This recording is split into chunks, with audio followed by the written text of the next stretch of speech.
அல்லாமலும் நம்முடைய நம்பிக்கையை அறிக்கையிடுகிறதில் அசைவில்லாமல் உறுதியாக இருக்க கடவும் வாக்குத்தத்தம் பண்ணினவர் உண்மையுள்ளவராக இருக்கிறாரே. நம்ம எல்லாருமே ஆண்டவர்கிட்ட நிறைய காரியங்களை கொடுத்து ஜெபிக்கிறோம்.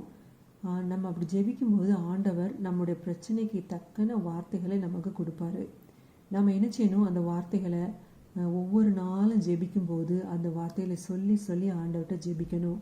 அப்படி நம்ம செய்தோமானால் நம்ம விசுவாசம் கட்டப்பட்டு கொண்டே இருக்கும்.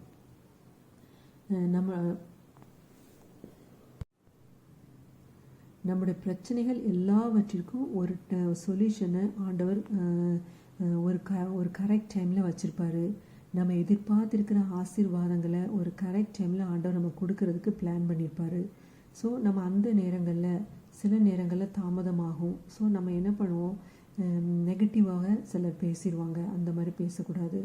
ஆண்டவர் சொல்லுகிற அந்த கொடுத்துருக்கிற அந்த வாக்குத்தத்தங்களை நம்ம மறுபடியும் அறிக்கை பண்ணிக்கிட்டே இருக்கணும்.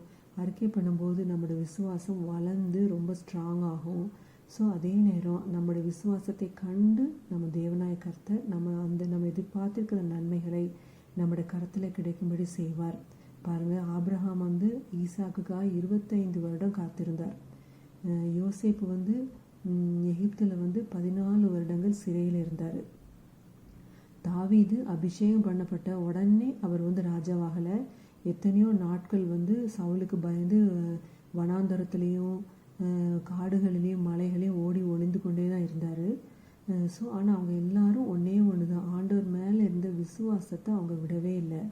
அதே தான் நமக்கும். நம்ம எத்தனை பிரச்சனைகள் நம்ம முன்னால் வந்தாலும் ஆண்டவர் கொடுத்த அந்த வாக்குத்தத்தத்தை ஒரு நாள் நம்ம மறந்து விடக்கூடாது. அதை சொல்லிக்கிட்டே இருக்கணும். கரெக்ட் டைமில் கர்த்தர் நம்ம எதிர்பார்த்துருக்கிற நன்மைகளை நம்ம கரத்தில் தருவார். அப்படிப்பட்ட நன்மைகளை நம்ம சுதந்திரிப்போமானால் அது மிகுந்த ஆசீர்வாதமாக இருக்கும். ஆமேன்.